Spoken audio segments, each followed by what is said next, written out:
guys, for today's video, ayan, pupunta tayo sa isang park at tatagpuin natin ang ating kaibigan doon.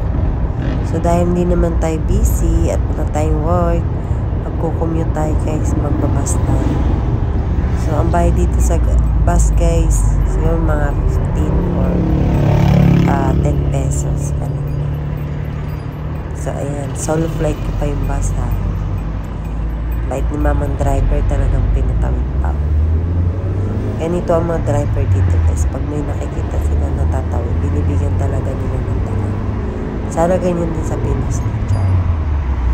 Then guys, sa this coming November, ayan, nakikita niyo mga tarpaulin ng mga politiko. Ayan, eleksyon na naman dito para sa kabuuan. Dito sa Kurdistan, Iraq. So, ayun guys. Time check is 4:30 ng hapon. And medyo traffic dun sa kabila kasi mga pauwi na yung galing opisina. So, for today's video, yan lang muna guys. At kami gagala ng aking kaibigan. Pag duman sa inyo to, please like and share at papalo na rin ang aking page. Bye!